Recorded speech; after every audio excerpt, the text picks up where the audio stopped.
Баршаңызға қайырлы күн, каналыма қош келдіңіздер. Бүгін сіздерге бауырдан өте керемет болып шығатын, өте оңай жасалатын рулет жасап көрсетемін. Қонақ шақыратын болсаңыз, дәл осы тағамды жасап көріңіз. Дастарханыңыздың сәнін ашып тұрады, және де дәмі өте керемет болып шығады. Менімен бірге жасап көріңіз. Ең алдымен бауырымыздың сыртындағы осындай целлофанын алып тастайтын боламыз. Қолыңызбен аласыз, ешқандай да қиындығы жоқ, өте оңай алынады. Бауырыңыздың бір шетінен осылай іліп алсаңыз, барлық шеті осылай алынып қалады. Және де осындай үлкен бөліктерге бөліп, блендермен қазір езіп алатын боламыз. Егер сізде блендер болмаса, кәдімгі массировкадан өткізіп алсаңыздар да болады. Массировка болмағандықтан осындай блендердің көмегімен бірлет езіп алатын боламын. Енді осының барлығын ыдысымызға салып, ары қарай тағы да ручной блендермен езетін боламыз. Яғни біздің қоспамыз, яғни бауырымыз толықтай езілуі қажет. Дәл осы видеоның астына описание бөліміне толық құрамын жазып қалдырамын, сол жерден қарай аласыздар. Осылай бірлет езіп алғаннан кейін алдын ала дайындап қойған 400 мг сүтімізден кішкене ғана құйып, тағы да блендермен еземіз. Өйткені біздің бауырымыз қою болғандықтан жақсы араласу үшін кішкене сүт қосатын боламыз. Құрметті менің көрерменім, менің каналыма тіркелуді ұмытпаңыздар. Жақсылап барлығын түйіршіктер қалмағанша жақсылап езіп алғаннан кейін үстіне 2 жұмыртқамызды, және де қара бұрышымызды, және де тұзымызды қосатын боламыз. Және қалған жаңағы сүтімізді қосамыз, бірақ та кішкене 50 мг-дай кішкене түбіне алып қалатын боламыз. 3 ас қасықты толтырмай осылай ұнымызды саламыз. Дәл осы рецептпен жасасаңыз, бауырыңыз яғни өте жұп-жұмсақ болып шығады. Барлығын салып болғаннан кейін осылай венчиктің көмегімен араластырып аламыз бірлет. Өйткені бетінде ұн болғандықтан қазір блендермен езген кезде түйіршіктер пайда болуы мүмкін. Сол үшін венчикпен араластырып аламыз бірінші. Қалған кішкене сүтімізді қосып жібереміз, және де 2 штук чесногымызды теркадан өткізіп немесе майдалап турап қосып осылай блендермен жақсылап тағы да езіп алатын боламыз. Ең бастысы біздің қоспамыз біркелкі сұйық болып шығу қажет. Мінекей видеода көріп тұрғандарыңыздай ешқандай түйіршік болмау қажет.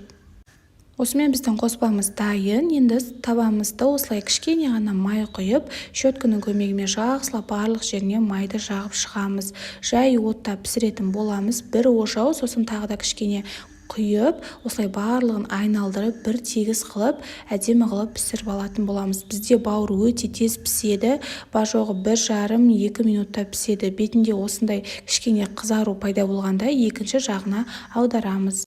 Ешқандай да қиындығы жоқ, дәл қалай блиниді пісіресіз, дәл солай осы бауырды пісіретін боламыз. Айналдырған кезде екінші жағына өте тез айналдырыңыз, себебі бауырымыз өте жұп-жұмсақ болып шығады.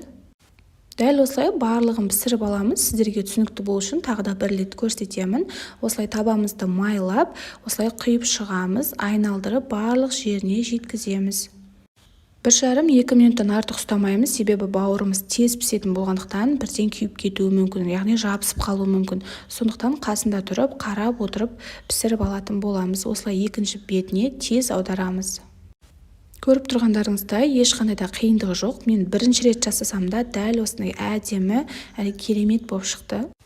Бауырымызды пісіріп алғаннан кейін енді салмасын дайындаймыз. Бір пиязымызды үлкен кубиктерге бөліп турап алатын боламыз. Жақсылап үлкен кубиктерге етіп тураймыз, және де сәбізімізді үккіштің ең үлкен көзінен өткізіп аламыз. Мінекей мен барлығын осылай өткізіп алдым. Артық еш нәрсе қоспаймыз. Табамызға май құйып, пиязымызды жақсылап қуырып аламыз, сарғайғанша қуырамыз. Пиязымыз жақсылап қуырып болғаннан кейін үстіне сәбізімізді салып, тұз қосып, бұрыш қосып, жақсылап араластырамыз. Бұл жерде сіздер өзіңіз қалаған тәтті паприка қоссаңыздар да болады, өз қалауларыңызша, бірақ та мен тұз бен бұрышты ғана қостым.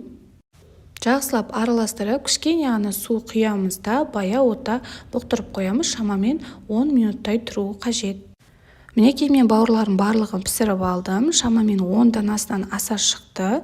Сіздерге одан да көп керек болса, описаниядағы рецепті көбейтсеңіз болғаны. Ең соңында рулетімізді жинаймыз, чесногымызды осылай теркадан өткізіп аламыз да, майонездің үстіне қосып, жақсылап араластырып аламыз. Мен сарымсақты майдалап турадым. Енді бауырымызды алып, үстіне бір ас қасық болатындай осы майонезді жағып, барлық жеріне жеткізіп жағамыз. Майонезді жағып болғаннан кейін бір ас қасық салмасын салып, тағы да барлық жеріне жеткізіп жағып шығатын боламыз. Салмасын көп қылып сала берсеңіздер де болады. Өте тойымды, дәмді болып шығады. Енді асықпай бір шетінен осылай әдемілеп орап шығатын боламыз.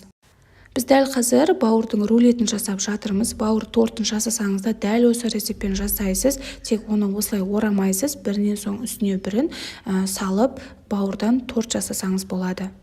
Мінекей осымен біздің бауыр рулетіміз дайын болды. Холодильникке 2-3 сағатқа қойып қойсаңыз, майонезі сіңіп, дәмді болып тұрады. Сіздермен бірге болған Гүлсая. Егер де менің видеом ұнаса, менің каналыма тіркеліп, қоңырауша белгісін басуды ұмытпаңыздар. Алдағы уақытта көптеген рецепттермен бөлісіп отырамын.